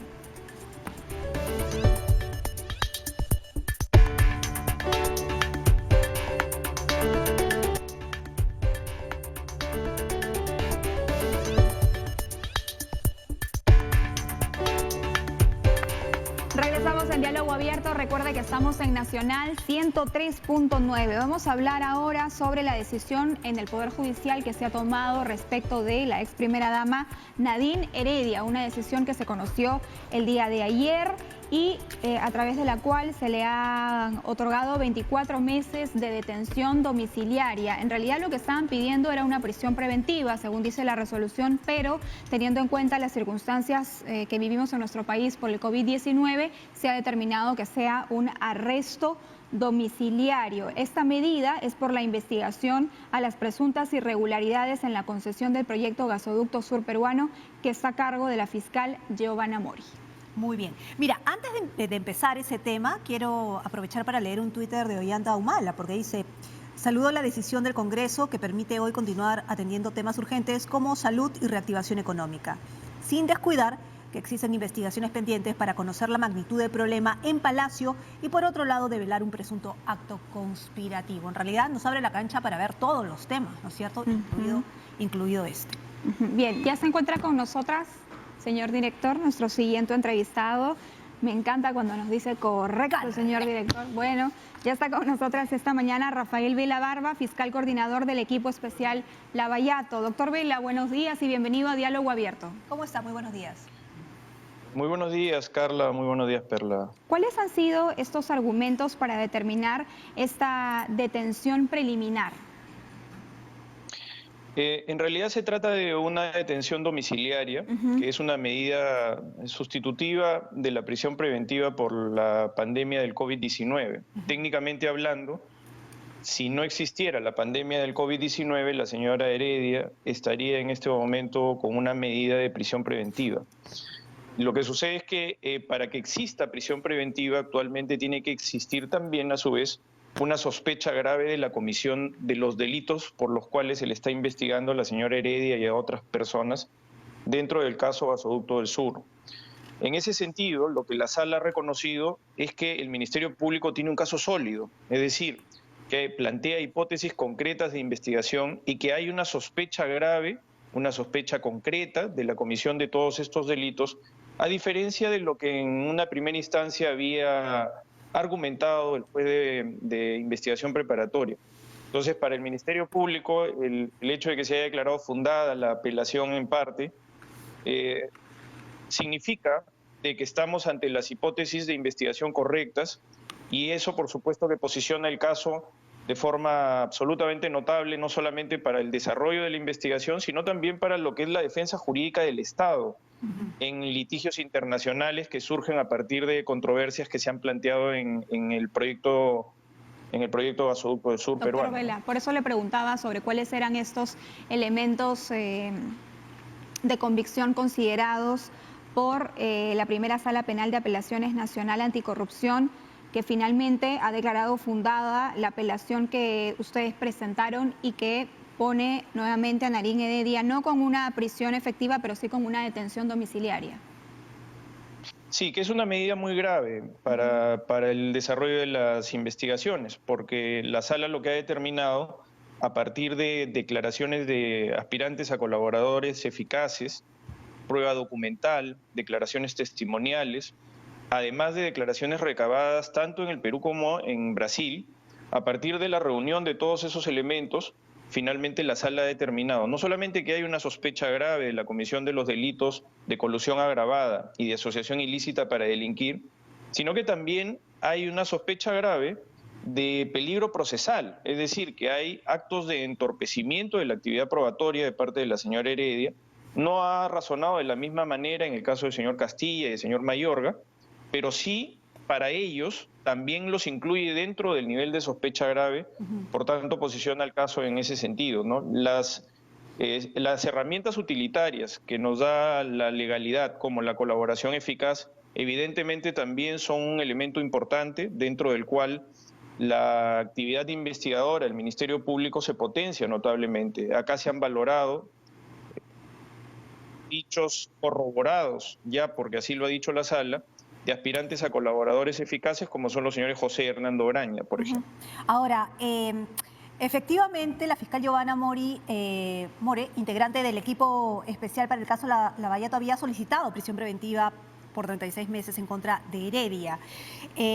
Ahora, esto va por el lado de que tanto Narín Heredia como Ollanta Humala ya han purgado cárcel por preventivas, ¿no es cierto? Y todavía no, digamos, no hay una sentencia, todavía no hay un proceso claro. Es decir, y siguen acá, digamos, no ha habido fuga, ¿no? ¿Por qué insistir en estas acciones legales contra ellos por más pruebas contundentes y por más colaboradores eficaces que haya, digamos, ¿no? ¿No es que tengan probado 100% que quieren colaborar con la justicia? Digo, me pongo naif. No, lo que sucede es que el arraigo decae, es decir, las condiciones de arraigo de las personas decaen con la gravedad de los cargos imputados. Eso es en un sentido de lo que es el peligro procesal. Pero en el caso de la señora Heredia no hay que olvidar que también ella tiene imputaciones relacionadas con la obstrucción procesal. No hay que dejar de recalcar que la sala también ha valorado la intervención de su abogado Wilfredo Pedraza, buscando tratar de intervenir en los testimonios espontáneos de otra persona investigada, que era el señor Merino Tafur.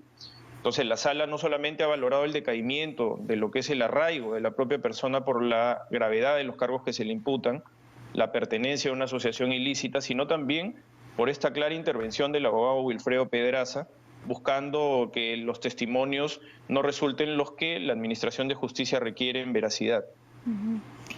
Dentro de estos elementos, usted ha mencionado las declaraciones de José y Hernando Graña, ¿no? También está, entiendo, la declaración de Jorge Barata y también la declaración del exministro de Energía y Minas, Jorge Merino. Nos gustaría recordar para toda la audiencia y los radioescuchas de Radio Nacional qué es lo que han mencionado estas cuatro personas que yo he mencionado.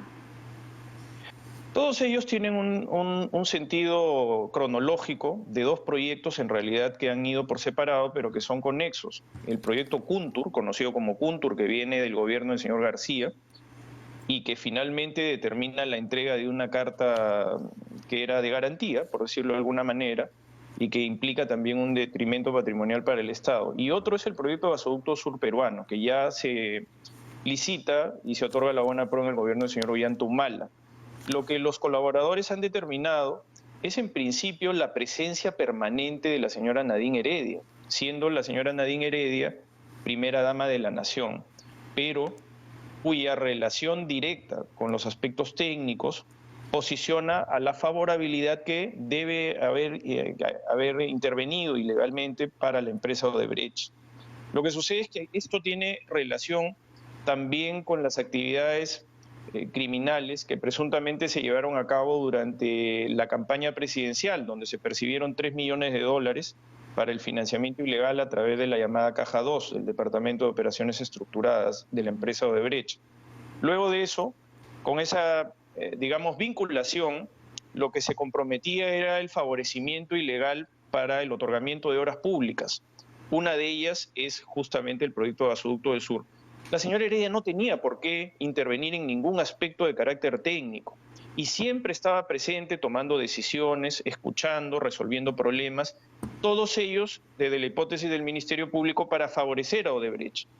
Lo que los colaboradores han logrado corroborar ya a nivel de lo que reconoce la Sala Superior es que todos estos dichos, que incluso sitúan a la señora Heredia en la capacidad de vetar a uno de los consorcios competidores, si es que no cambiaban líneas editoriales, por ejemplo, respecto al tratamiento del gobierno o de su propia imagen como persona, entonces a partir de esa situación lo que se ha logrado determinar es que quien tiene capacidad de vetar, tiene capacidad también de influir para otorgar la buena pro de forma ilegal, favoreciendo en este caso a la empresa Odebrecht. Muy bien, pero no solamente tenemos el caso de Nadine Heredia, sino hay varias cosas que conversar, digamos, ¿no? Por ejemplo, usted mencionaba que parte de la detención domiciliaria por el caso Gasoducto era, de alguna manera, retomar el factor de pandemia y que por el factor de pandemia muchos apelaron y se fueron a sus casas o cambiaron de alguna manera su estatus penal, ¿no es cierto?, legal. ¿Cuántas otras personas procesadas o en procesos legales van a retomar prisión o van a retomar su detención domiciliaria o, digamos, así a grosso modo, de los procesos más simbólicos, digamos, a nivel político legal, ¿no? Bueno, en realidad la Sala Superior ha tenido un criterio contemporizador, digamos, de las circunstancias de la pandemia del COVID-19. En ese sentido, lo que interpreta la Sala Superior es que las detenciones domiciliarias son de la misma familia, por decirlo de alguna manera, de las prisiones preventivas y son una medida que puede sustituirla eficazmente durante el desarrollo de la pandemia. Entonces, en esa dimensión, lo que el Ministerio Público solicitó en su momento, que era una prisión preventiva, ha sido moderada, por decirlo de alguna manera, en una medida sustitutiva, pero que es igual de eficaz en interpretación de la Sala Superior. Entonces, esto para establecer un panorama general de que el tratamiento de la Sala Superior ha sido coherente con sus decisiones anteriores. Es evidente de que para la Sala Superior, este momento en el que estamos transitando de desarrollo de una grave pandemia, no justifica de que eventualmente las personas puedan poner en riesgo su vida y salud cuando tienen algún tipo de condición médica que pudiera poner en grave riesgo su vida y salud.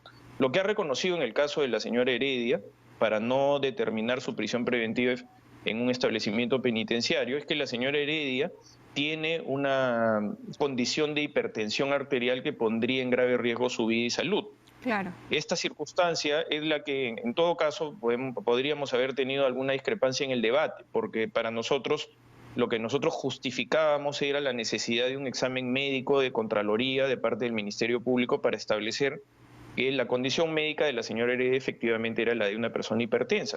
Porque si es así, el Ministerio Público nunca se ha negado a que efectivamente se sustituyan las medidas por algunas que garanticen, por supuesto, la vida y salud de las personas investigadas. Correcto. Estoy leyendo aquí algunas partes de esta resolución y encuentro que el tribunal ha considerado que se verifica la existencia de un interés y una injerencia de parte de la ex primera dama Nadine Heredia en el proyecto Gasoducto Sur Peruano para que sea justamente adjudicado a la empresa Odebrecht.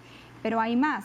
Dice, se puede concluir a nivel de sospecha fuerte la existencia de un pacto colusorio y progresivo entre la imputada Heredia Alarcón, Ollanta Humala y los funcionarios de Odebrecht para defraudar al Estado. Todo ello en el marco de una asociación ilícita. ¿Cuál es la situación legal del expresidente Ollanta Humala?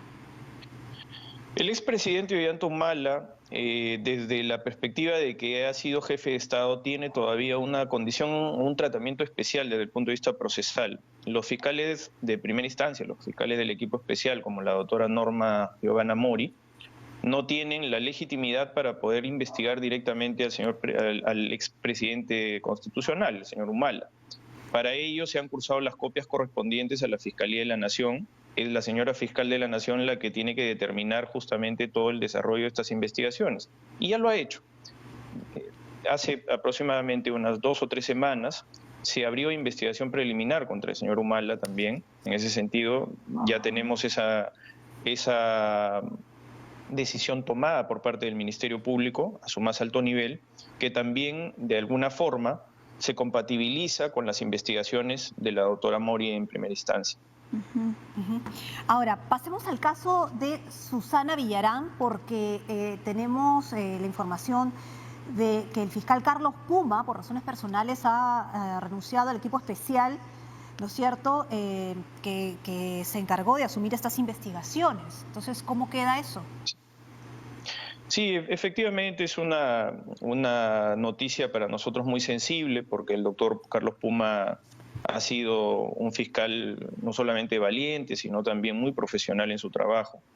Él ha tomado una decisión personal en ese sentido, nosotros tenemos que respetarla, porque además se trata de aspectos que yo no estoy en condiciones de poder poner en conocimiento público, pero claro, que sin duda alguna se trata evidentemente de una circunstancia que para nosotros termina siendo igualmente necesaria para incluso desde el punto de vista ya de la planificación estratégica tener que tomar decisiones a corto plazo. Entonces, lo que ha determinado la coordinación es que tengamos que hacer una redistribución de las investigaciones hasta que también podamos recomponer nuestro equipo con la posición que el doctor Puma en este momento ha liberado.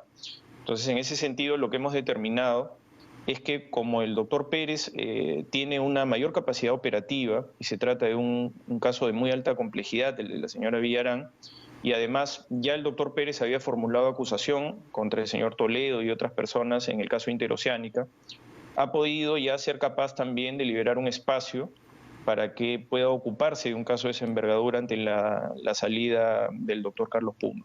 Entonces ahora el doctor José Domingo Pérez Gómez es el que está encargado de la investigación de la señora Susana Villarán, y tenemos como planificación estratégica concluir con esa investigación también dentro del plazo que ha sido concedido por parte de la Sala Superior, que es en mayo del próximo año, ¿no? Entonces estamos trabajando activamente ya, en este caso ya, reitero, bajo liderazgo del doctor José Domingo Pérez Gómez, su equipo de trabajo en ese caso en particular. Ahora, quisiéramos hablar ahora sobre el caso de Castañeda y el señor Luna. La primera sala penal de apelaciones de la Corte Especializada de Justicia ha confirmado la incautación de 302.802 soles y 34.139 dólares al líder del partido Podemos, José Luna Gálvez, quien es investigado por los aportes irregulares a la campaña del exalcalde de Lima, Luis Castañeda, en el año 2014. ¿Qué nos puede contar sobre este punto, doctor Vela? Sí, bueno, eso es una investigación que está a cargo de la fiscal provincial Milagros Salazar, que es también parte del equipo especial. En toda esta actividad procesal, evidentemente, se dan una serie de circunstancias como la que usted ha descrito correctamente. Durante el desarrollo de una audiencia, de una diligencia de allanamiento, es decir, una orden judicial en ejecución, efectivamente se incautaron estas cantidades de dinero que han sido reiteradamente solicitadas en devolución por parte del señor Luna. Esto ya ha sido materia de una decisión final de parte de la Corte Superior de Justicia especializada, en la que claramente se determina la necesidad de la incautación y la verificación de todos los procedimientos y el debido proceso técnico respecto a su incautación. En ese sentido, estamos dentro del desarrollo de todas las actividades investigativas de parte de la fiscal Salazar, y todas ellas dentro de una hipótesis concreta relacionada con el aporte de sumas de dinero enormes dentro de la clandestinidad por parte de la empresa OAS y de la empresa Odebrecht. Entonces, en ese sentido, estos aportes que son de naturaleza clandestina, que provienen de la llamada Caja 2 del Departamento de Operaciones Estructuradas, y también del Departamento de Controladuría, que era una especie de símil de lo que era la Caja 2 en Odebrecht, pero en la empresa OAS. Entonces, en esa medida se han sumado los aportes de los aspirantes a colaboradores eficaces corroborados, y este caso también tiene una solidez propia reconocida también por la Sala Superior, de la misma manera que se ha reconocido el día de ayer en el caso de Gasoducto del Sur, es decir, hay una sospecha grave de la comisión del delito, y como tal, el Ministerio Público, en cumplimiento de sus plazos procesales, está progresando dentro de las diligencias que se tienen que hacer necesariamente para corroborar las hipótesis de investigación. Pero ¿cómo se agrava el caso de José Luna, teniendo en cuenta que también está, de alguna manera, involucrado en el caso de los cuellos blancos, el pago al CNM, además, digamos, con el tema del partido Podemos? Es decir, es como que todo comienza a cobrar un poco de sentido, si se puede decir así, ¿no?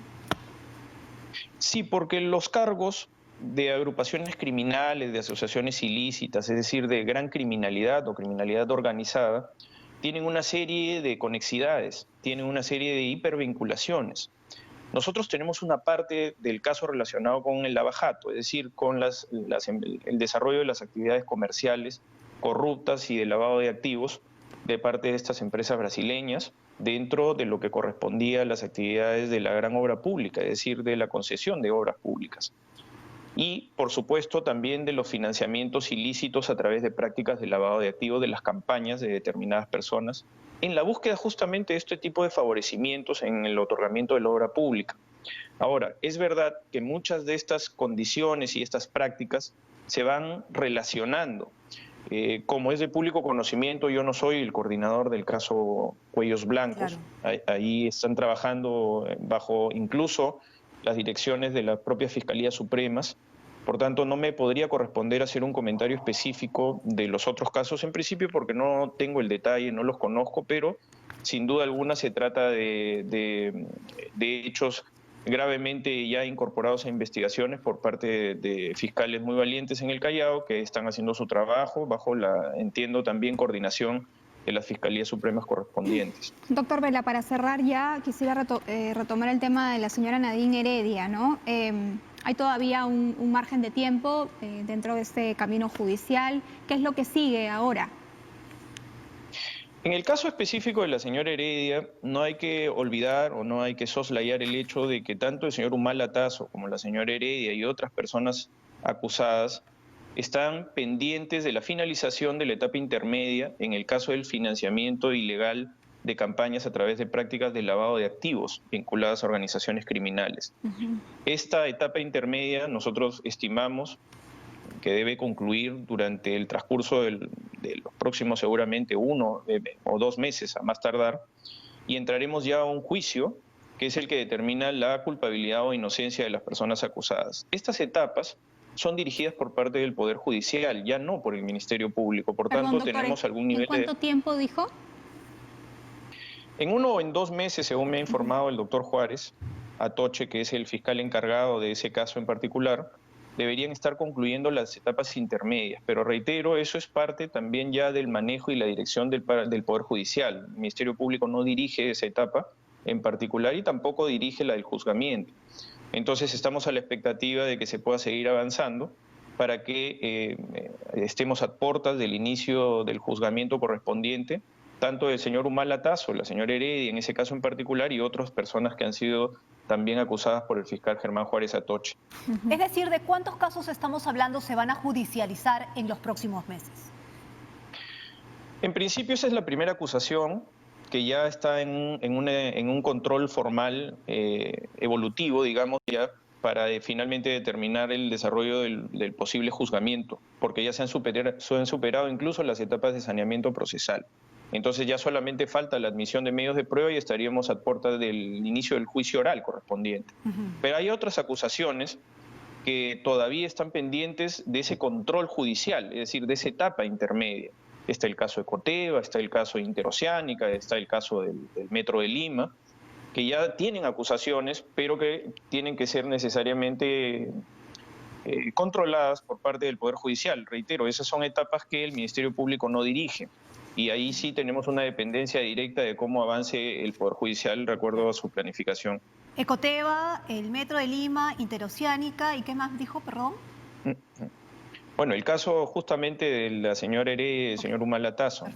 Bien. Y estamos avanzando en otras investigaciones también para concluirlas. Tenemos la planificación estratégica de ir también concluyendo con la investigación del caso de la señora Keiko Fujimori, que están pendientes algunas pericias y a partir de ello el fiscal debe evaluar ya las pretensiones acusatorias del Ministerio Público en ese caso en particular también. Bien, doctor. Muchas gracias al fiscal coordinador del equipo especial Lavallato, Rafael Vela Barba, comentándonos sobre todas estas investigaciones. Evidentemente cabe una respuesta, ¿no?, de parte de la defensa de la señora Nadine Heredia. Seguramente interpondrán alguna acción legal de la cual tendremos noticias en los próximos días. Muchas gracias, doctor Vela. 9 de la mañana con 28 minutos. Recuerde que estamos en simultáneo por Nacional 103.9. Siguiente tema. Así es, vamos a hablar ahora de movilización nacional por la continuidad educativa. ¿Con quién vamos a hablar? Con Diana Marchena, viceministra de Gestión Pedagógica del Minedu. Ya la tenemos enganchada. Muy buenos días. ¿Qué tal? Muy buenos días Carla, muy buenos días Perla y a todos los que nos escuchan. Muchas gracias por tenernos acá. Bien, el Ministerio de Educación ha convocado a esta movilización que han llamado una movilización nacional por la permanencia en el sistema educativo y por el retorno de aquellos estudiantes que no mantienen vínculo con sus escuelas y sus docentes. Cuéntenos cómo nace esta iniciativa.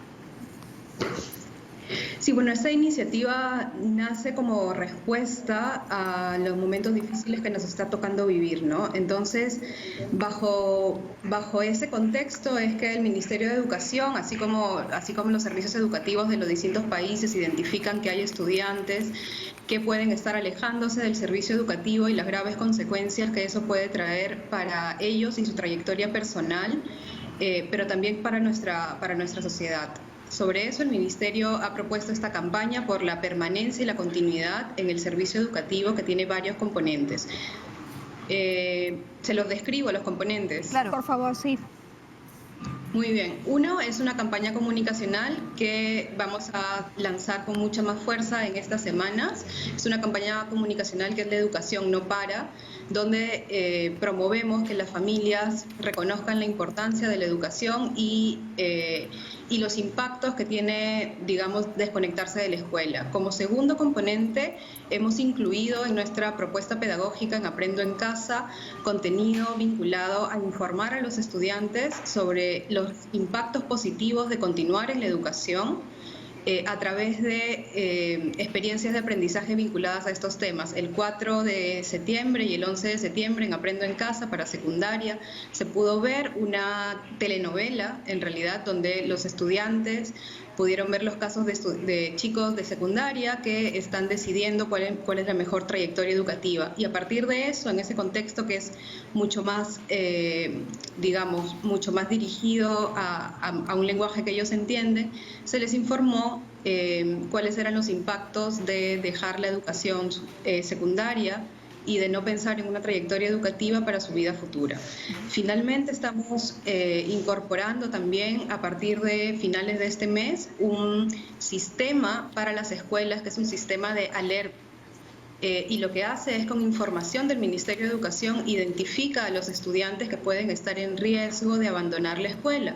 Esto va desde los últimos grados de primaria y toda la secundaria. De esta manera, el director podrá comunicar a sus docentes quiénes son estos estudiantes que pueden estar en riesgo, justamente con base en información que tenemos de ellos de los años anteriores, y desarrollar acciones dedicadas a digamos, proteger este vínculo y ofrecerles las oportunidades necesarias. Viceministra, justo por ahí va mi pregunta, ¿ustedes ya tienen una data aproximada de digamos, aquellos estudiantes que podrían dejar la escuela o cuántos podrían haber dejado ya la escuela en este año, en este tiempo de pandemia, o en riesgo, digámoslo así? Bien interesante tu pregunta. Lo que nosotros tenemos en este momento es información respecto de la data que contamos de nuestros estudiantes de años anteriores. Con esa información hemos creado un modelo y con este modelo estamos prediciendo cuál sería el riesgo en el que están estos estudiantes. Para determinar quiénes en este momento han interrumpido su contacto en la escuela, este mismo sistema cuenta con un formulario, digamos, para que las escuelas puedan completar esta información. Nosotros este año, y el ministro de Educación ha sido muy central, no estamos hablando de deserción. ¿Por qué? Si no estamos promoviendo la continuidad. Porque la deserción tiene pues un componente subjetivo en su descripción, y nuestros estudiantes, si se alejan del sistema educativo en este año por la difícil condición, no es por responsabilidad propia. Entonces, es una interrupción que puede ser parcial y estamos abocados a recuperarlos.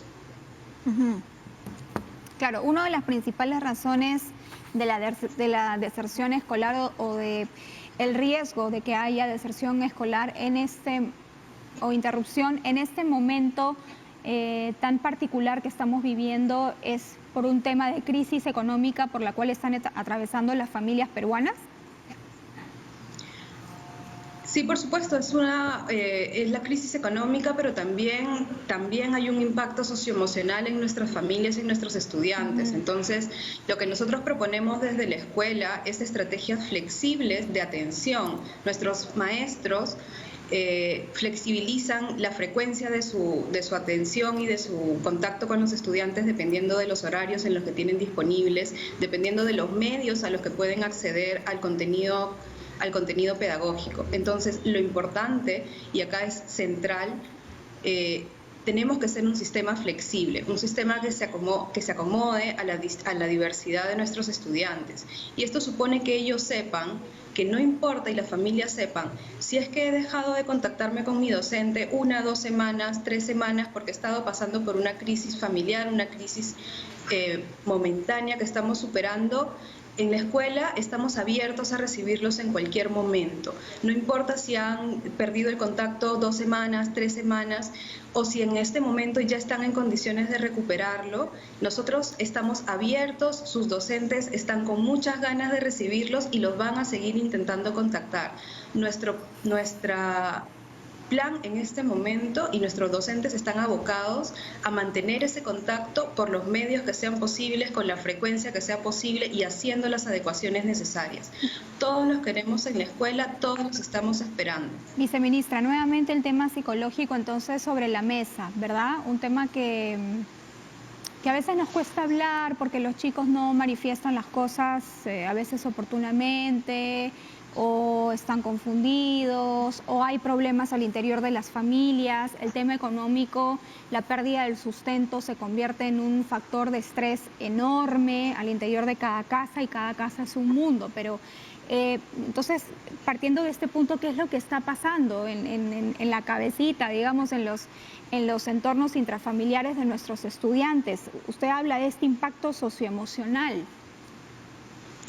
Sí, nosotros estamos trabajando muy fuerte para fortalecer también las competencias de nuestros docentes, justamente para entender estos procesos adolescentes y procesos de crisis, ¿no? Lo que puede estar sucediendo es que, claro, en estos contextos de tanto estrés, nuestros estudiantes, pues de manera intermitente, pueden estar conectándose con distinta intensidad a su servicio educativo. Y eso tenemos que entenderlo y acompañarlos en este proceso. Sin embargo, ellos tienen que entender que la educación es un proceso de largo plazo, ¿no? Y los resultados los vamos a ver en nuestra trayectoria personal, en nuestros proyectos personales. Ellos tenemos que plantearlos, por eso se trabaja muy fuerte cuál es nuestro proyecto de vida. En este momento estamos concentrados en el corto plazo, pero es importante que todos nuestros niños, niñas y adolescentes sepan que cada uno de ellos tiene que plantear su proyecto de vida, que esta es una coyuntura que se va a superar, pero lo que no podemos es dejar que impacte en aquello que va a ser nuestro plan de vida, en lo que nos va a permitir tener una vida con muchas más oportunidades. Y la educación es eso, es largo plazo, y no podemos dejar que el corto plazo y el impacto momentáneo y coyuntural nos haga una traba en nuestra vida futura y en aquello que queremos ser, en la vida que queremos tener. Por eso en Aprendo en Casa se trabaja mucho en las áreas de PCC y en las áreas de ciudadanía, el proyecto de vida de los estudiantes. Tenemos que tener un norte y no lo podemos perder. Viceministra, pero ¿y qué pasa? Digamos, ya esto es con una pregunta de autocrítica también para el Minedu, y es que, claro, eso se lo podemos pedir al adolescente, a los padres que pueden estar conectados, que tienen acceso, que tienen acceso, que tienen conectividad, pero para aquellos que se les hace difícil, donde tienen que caminar horas, o que no tienen ni siquiera teléfono, es decir, para aquellas comunidades que ya es difícil la conectividad, es obvio que en algún momento se pueden aburrir, o sea, es decir, de ir, caminar, venir, y claro, es más fácil, para no usar la palabra deserción, dejar de ir. ¿Qué hacer ahí? Es decir, ¿cómo le facilitamos que no se aburran, no? Como que el Estado no se les está haciendo muy fácil a ellos, ¿no? Y ya de por sí tener una clase a distancia es complicado, más aún en estas circunstancias, pero si ni siquiera puedes tener la clase porque no tienes internet o un dispositivo, entonces, ¿cómo combatimos eso? Claro, por supuesto. O sea, entendemos, conocemos y sabemos de las dificultades que estamos teniendo. Creo que ninguno de nosotros es ciego a la diversidad de situaciones que se presentan en este país y a la diversidad de escenarios. Entonces, por eso es que, como decimos, nosotros estamos planteando un sistema que se acomode a esas circunstancias. ¿Qué va a suceder con ellos con miras a los siguientes meses y el próximo año? Cada uno de nuestros estudiantes está viviendo un momento distinto y un escenario distinto. Y la respuesta del sector tiene que ser eso, distinta y con atención a la diversidad. Eso supone que para los estudiantes que con mayores dificultades están accediendo a la educación este año y que están haciendo todos los esfuerzos porque lo están haciendo, motivarlos a continuar haciéndolos y saber que el próximo año van a tener ellos un sistema adecuado a ello para recuperar lo que no han podido lograr y para seguir fortaleciendo y desarrollando. Entonces, el Ministerio se encuentra en este momento en un momento de planificación y de desarrollo de un diseño para el próximo año que el Ministro de Educación ha comentado en los últimos días, que supone distintas etapas. Tenemos un año 2021 en el que tenemos que pensar en una etapa inicial, un primer trimestre dedicado a ofrecer un sistema distinto para aquellos que tuvieron una conexión distinta este año. Mientras más conexión tenemos, Entonces, el próximo año se verá distinto. Mientras menos conexión hemos tenido, el próximo año vamos a tener una etapa muy fuerte de recuperación y fortalecimiento, una certificación de eso que se ha avanzado, y para los que sigan teniendo dificultades, un reforzamiento que va a significar horas adicionales. ¿Por qué? Lo que trata de garantizar el sistema, obviamente, es la trayectoria educativa, y eso es seguir aprendiendo.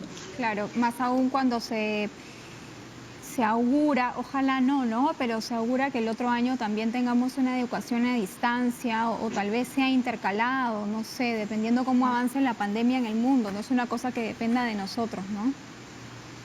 Así es, por eso es que nuestro diseño, una vez más, y esto es algo que el sector se está reordenando de esa manera, tiene que ser flexible. Tenemos que diseñar para los múltiples escenarios que se nos puedan presentar. Y el Ministerio está trabajando muy fuerte en ello, pero yo quería aprovechar este espacio para comentar acerca del plan de quinto de secundaria, el plan Somos Imparables Promo 2020, que el Ministerio de Educación ha comunicado el día de ayer y el día de hoy, y ahí estamos identificando la posible pérdida de oportunidades de nuestros estudiantes para culminar la educación superior, pero también para el tránsito, para culminar la educación básica, pero también para el tránsito a la educación superior.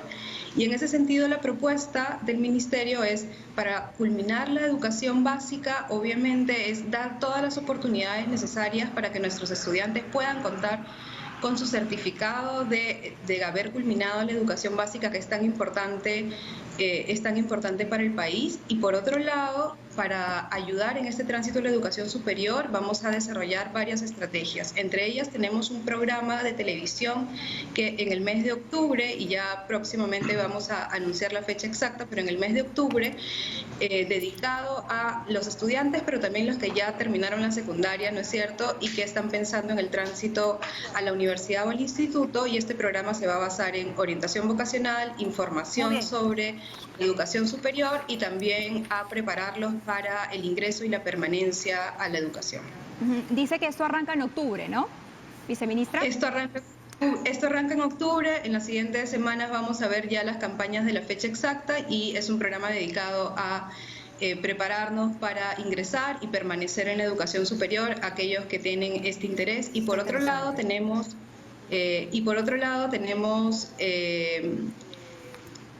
un programa también con Cisco Academy a través de un convenio con 100.000 becas para cursos virtuales.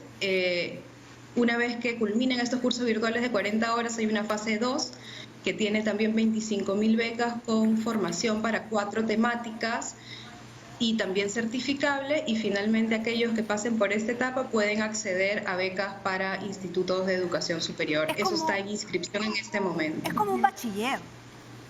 Digamos, estas becas en Cisco es como un bachillerato, se podría decir. No necesariamente, no exactamente, Carla. En realidad son programas certificables y son virtuales. Entonces empieza primero con un programa dedicado a aspectos socioemocionales y a afianzar el tema de alfabetización digital. Luego continúa, puedes elegir entre 4 áreas para certificarte. Estas áreas son, y las voy a mencionar, por ejemplo, programación en Python, ensamblaje de computadoras, diseño digital o administración de redes. Para eso existen 25.000 becas y son 100 horas de certificación. Eso te permite acceso a la bolsa de trabajo también de Cisco, y te permite obtener un certificado que te va a servir si es que vas a pasar a una trayectoria laboral. Y finalmente, aquellos que aprueben alguno de estos cursos pueden apostar por algunas becas también que están ofreciendo para institutos de educación superior. Muy bien, viceministra. Entonces, los invitamos a nuestros estudiantes. Viceministra Marchena, cuando nos estemos aproximando a octubre, conversaremos, porque ese tema es bastante interesante. Hasta nosotras creo que nos queremos inscribir, porque estos son los cursos del futuro, ¿no? Programación, ensamblaje, administración en redes, alfabetización digital. Bien, sí, Carla, eso ya se encuentra en este momento disponible. Okay. En este momento estamos en inscripciones para la fase 1. ¿A dónde tienen que acudir los interesados, brevemente, viceministra, para inscribirse? a la página de Perú Educa del Ministerio de Educación. Ahí se inscriben los estudiantes para la fase 1. Para pasar a la fase 2, que son estos 4 cursos tan interesantes que les mencioné, primero tenemos que hacer la fase 1. Bien, bien, viceministra. Muchas gracias por conversar con nosotras esta mañana. Ha sido Diana Marchena, viceministra de Gestión Pedagógica del Ministerio de Educación. A las 9:45 vamos a hacer una pausa comercial y regresamos con Diálogo Abierto en simultáneo por Nacional 103.9.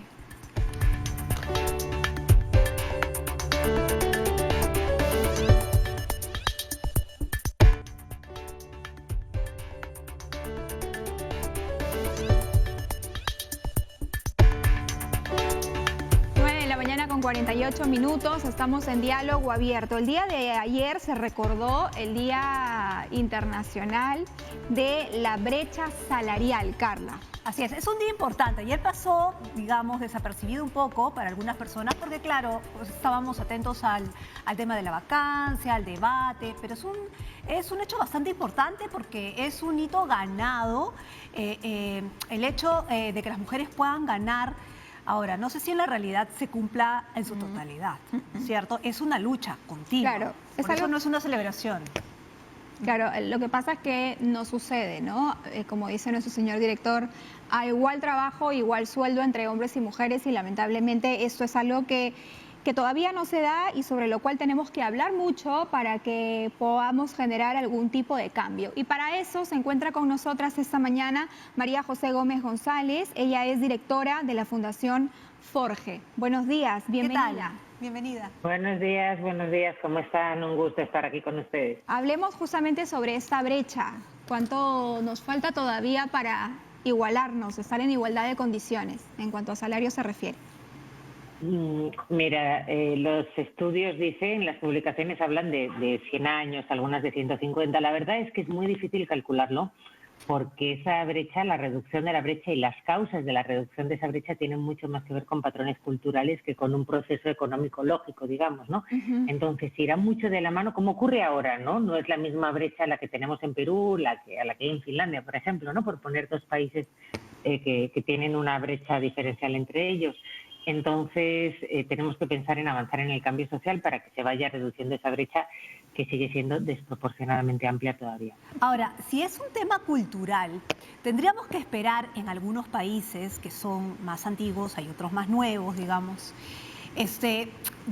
una nueva generación, es decir, una nueva generación está perdida o hay que seguir remando nomás, porque claro, no es lo mismo un país como Australia que un país pues como europeo o uno de Sudamérica antiguo, ¿no?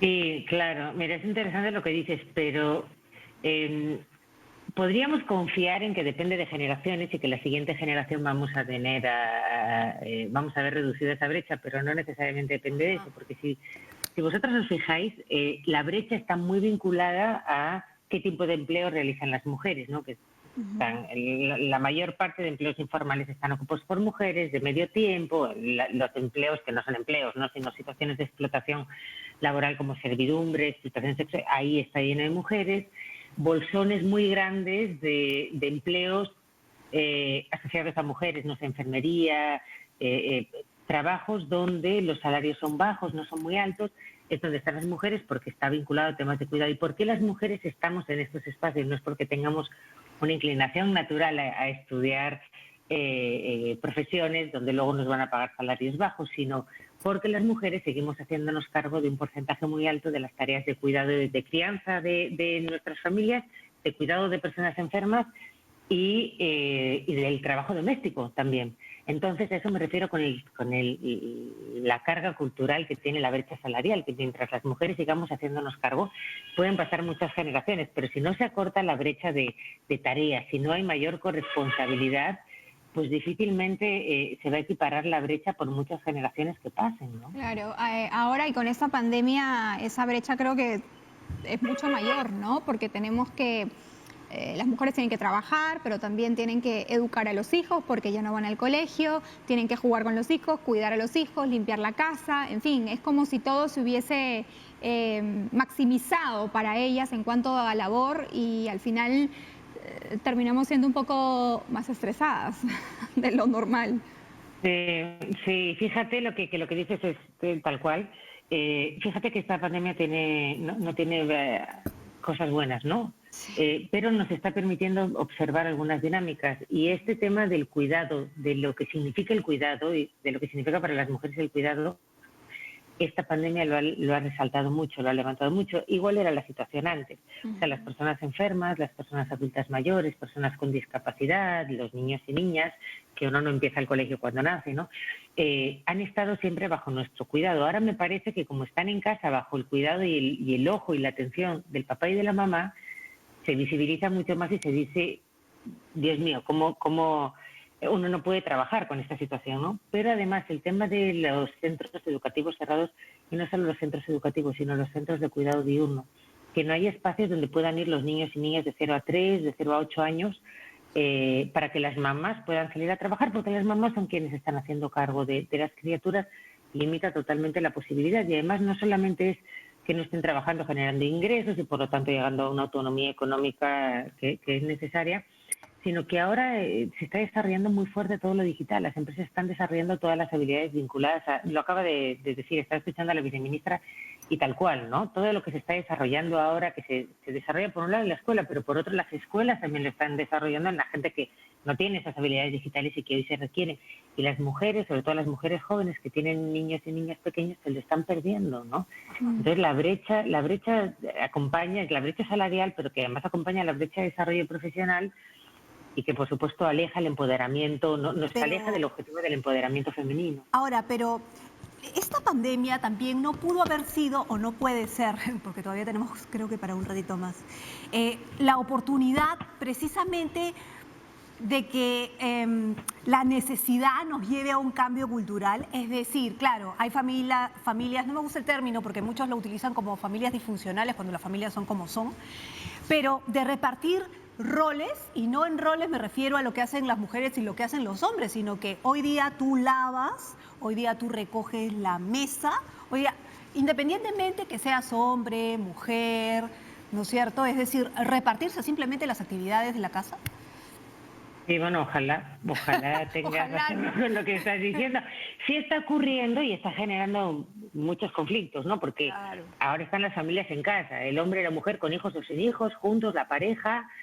En las familias, en el orden más tradicional, no hay parejas de muchos tipos. Y de pronto el hombre comienza a hacer tareas que no había hecho nunca, porque tampoco se está recibiendo trabajo doméstico todavía, en general, ¿no? Entonces el hombre está comenzando a hacer tareas que no había hecho nunca y está comenzando a valorar lo que significa ese trabajo doméstico, ¿no? Puede ser que luego esto se haya venido para quedarse.